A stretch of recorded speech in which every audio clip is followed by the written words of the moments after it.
এখন খবর নিচ্ছি, তখন আরো মেটিকুলাসে খবর নেব। সমাজের কোথায় কোন সমস্যা আছে এগুলো আগে চিহ্নিত করব। কোনটার আগে কোনটাকে গুরুত্ব দিতে হবে, প্রায়োরিটি, অগ্রাধিকার নির্ধারণ করব। তারপরে দেশবাসীকে জানাবো আগামী 1 মাস 100 দিনের এই হচ্ছে আমাদের পরিকল্পনা। আপনারা আমাদেরকে সাহায্য করুন। এই আমাদের বাজেট।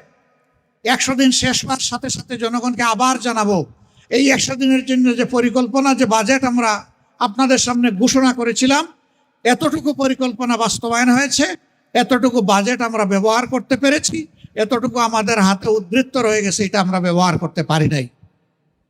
এটা জনগণের জানার হক আছে। এখানে যারা বসে আছেন আপনারা সবাই কিন্তু ট্যাক্স দেন।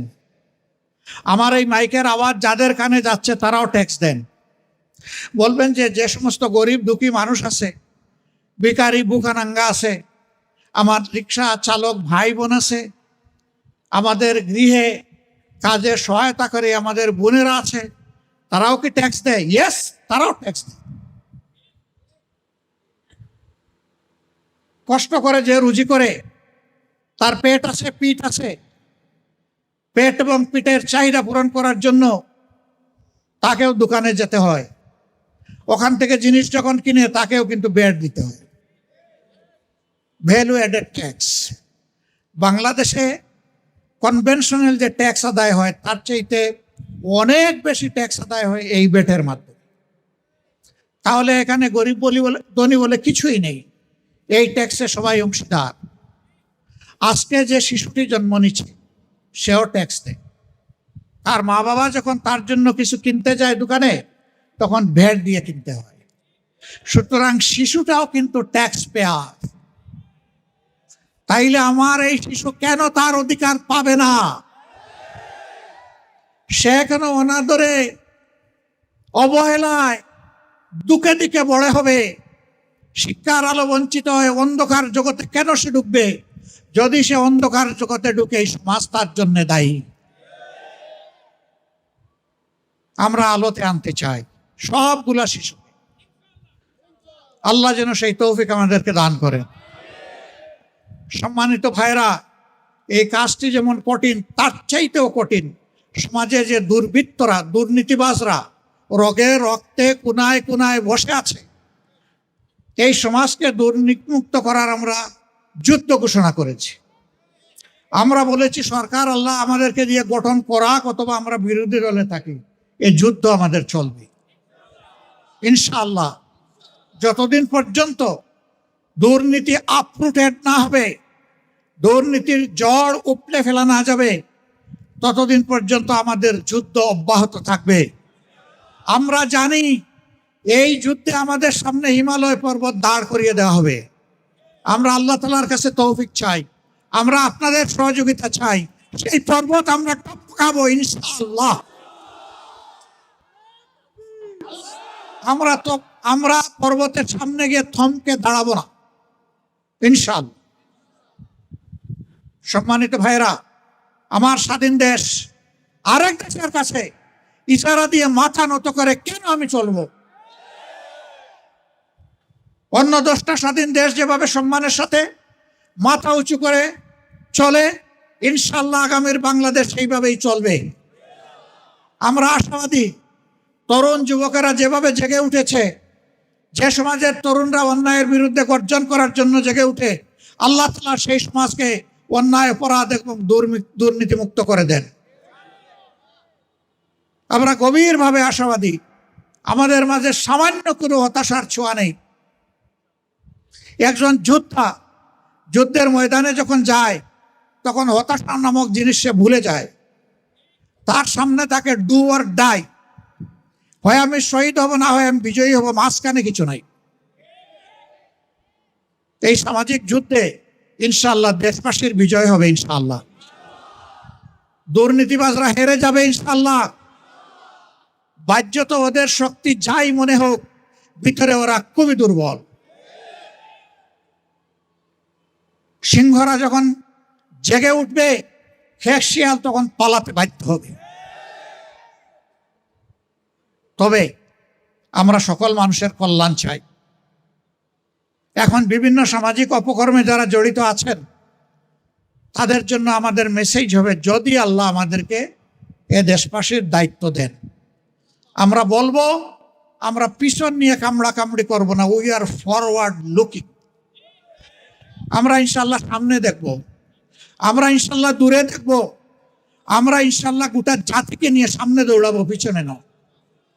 আমাদের স্বাধীনতার 54 বছর শুধু পিছন নিয়ে আমরা কামড়াকামড়ি করেছি। দীক্ষার নিজেদের প্রতি, রাজনৈতিক প্রতিষ্ঠানের প্রতি। রাজনীতি হচ্ছে দেশের সমাজের মগজ। এই মগজ যখন পরিচ্ছন্ন থাকে, ঠিক থাকে, শক্তিশালী থাকে, এই মগজ যখন মেধাবী হয়, জাতি তখন উপকৃত হয়।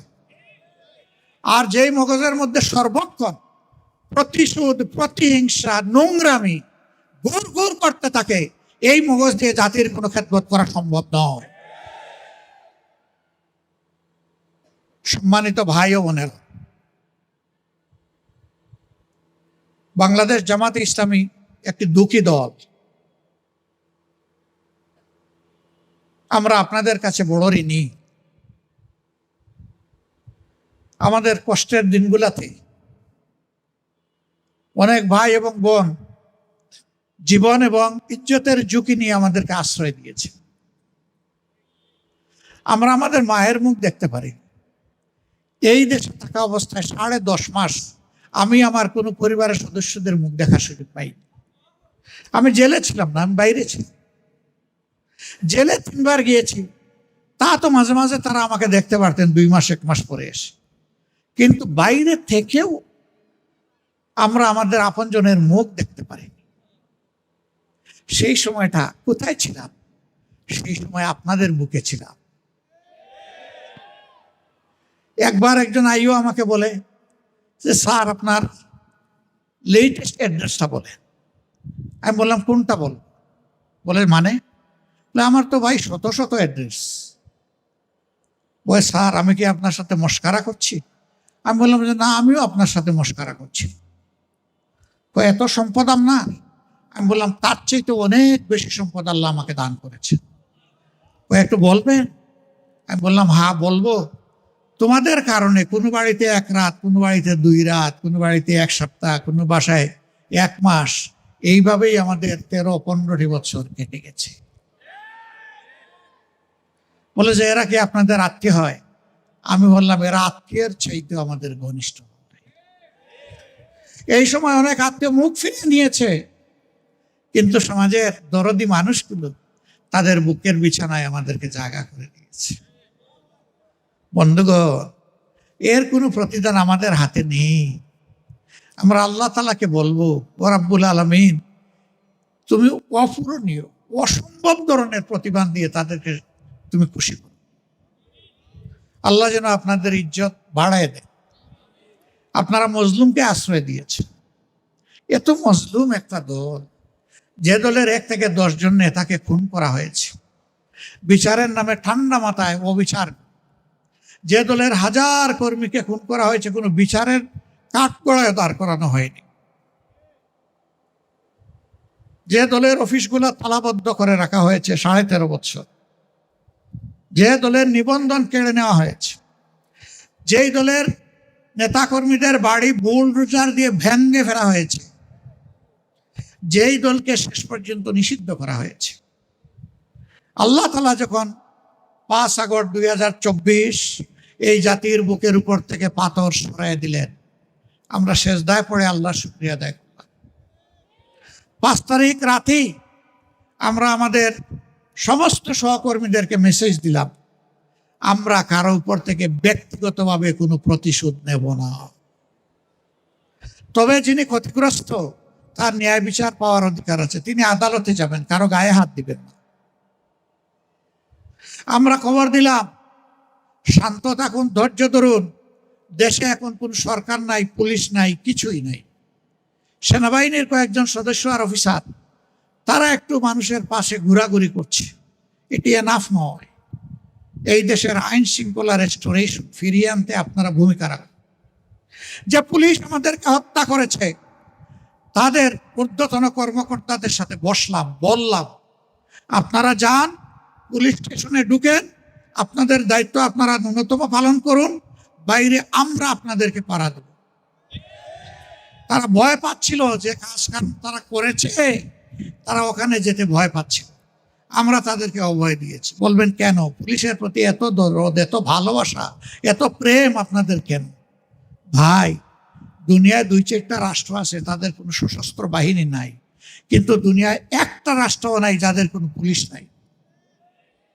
এ পুলিশ ভালো হোক মন্দ হোক এই সমাজে লাগবে। তারা আমাদেরকে বলেছে কোথায় বসবো, স্টেশন জ্বালিয়ে দিয়েছে, ফার্নিচার নাই, লজিস্টিক নাই, আমাদের ল্যাপটপ পুড়ে গেছে, আমরা বসবো কোথায়? আমরা বলেছি আমাদের সামর্থ্য থেকে, দলীয় ফান্ড থেকে সব দেওয়া হবে, আপনারা বসে। 322টা থানায় এরকম করে আমরা তাদেরকে লজিস্টিক সাপ্লাই দিয়েছি। এরপরে বলেছে আমরা যে ভিতরে ঢুকবো, ওখানে খাওয়া দাওয়া কিভাবে করব? আমরা বলেছি আপনাদের ফ্রি হোটেল। আমরা তাদেরকে 3 বেলা খাবার সরবরাহ করা হয়েছে।